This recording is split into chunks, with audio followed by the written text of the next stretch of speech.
ఆదిశంకరాచార్యుల వారి యొక్క అనుగ్రహం చేత ప్రారంభమైనటువంటి శ్రీ హిందూ సంస్థ అనే అంతర్జాతీయ స్థాయిలో హిందువుల యొక్క ఐక్యత కోసం పనిచేస్తున్న ఏకైక సంస్థ. ఈ హిందూ సంస్థ నుంచి దక్షిణ భారతదేశానికి శ్రీ కొఠారి సంతోష్ శర్మ అధ్యక్షులుగా నియమితులై రాములవారి సమక్షంలో వారు ప్రమాణ స్వీకారం చేశారు.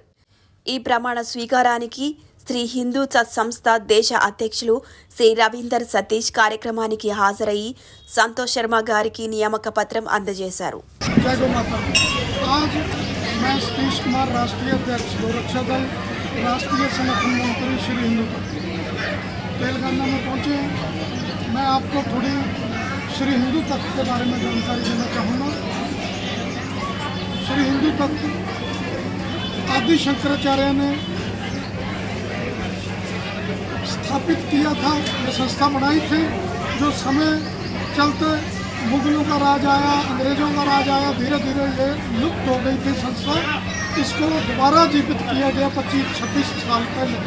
तो उसके हमारे राष्ट्रीय अध्यक्ष महंत प्रवीण कुमार जी हैं और कई अखाड़ों के आचार्य महामंडलेश्वर हमारे राष्ट्रीय प्रचारक हैं। उनमें से जैसे अरुणगिरी जी महाराज आह्वान खाड़े से हैं, वो हमारे राष्ट्रीय प्रचारक हैं।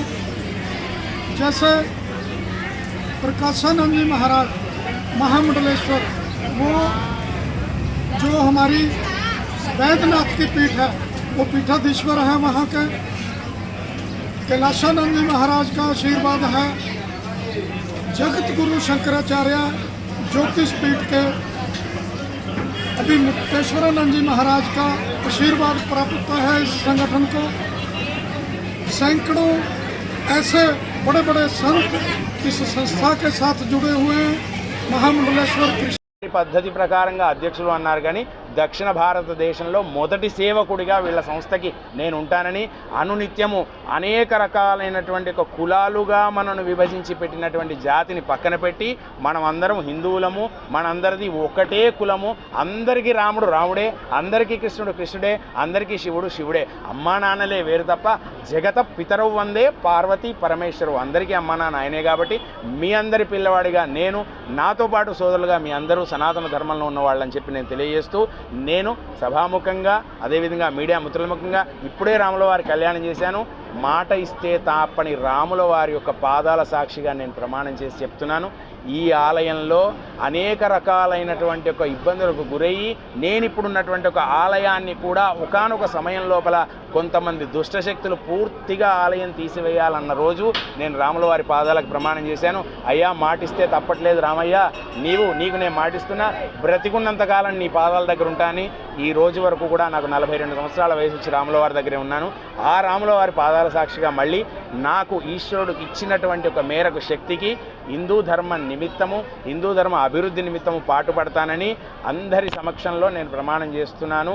ఇది రాముల వారి సాక్షిగా నేను చేస్తున్నటువంటి ఒక ప్రమాణమని సనాతన ధర్మంలో ఉన్న సోదరులందరికీ, ఈ సంస్థకి సంబంధించినటువంటి ఒక అందరినీ ఏకం చేయడానికి భారతదేశంలో ఉన్న దక్షిణ భారతదేశంలో ఉన్న అన్ని రాష్ట్రాలకు సంబంధించినటువంటి ఒక అఖాడాలు పీఠాధిపతులు అందరినీ కలుస్తాము. వాళ్ళందరి నిమిత్తమై చెప్పేసేసి అందరినీ కలుపుకుంటూ వారి యొక్క పరంపరలో ఉన్న వాళ్ళందరితో అక్కడక్కడ రాష్ట్రానికి అధ్యక్షులను నియమించుకుంటూ సనాతన ధర్మం గ్రామ గ్రామం వరకు వెళ్లే విధంగా హిందూ ధర్మ ప్రచార పరిషత్ ప్రమాణికంగా మొత్తం హిందువులందరినీ కలవడానికి నేను ముందుకు వెళ్ళడానికి ఆ రాముల వారిని నాకు పరిపూర్ణమైనటువంటి ఒక అనుగ్రహం కలిగించమని చెప్పి కోరుకుంటూ మీ అందరి సమక్షంలో తెలియజేస్తున్నాను. అదేవిధంగా వారు నాకు బాధ్యతను ఇచ్చినటువంటి ఒక వెంటనే విశ్వవ్యాప్తం చేసేటువంటి ఒక బ్రాహ్మణోత్సవంలో అనుకూలంగా ఉండాలి.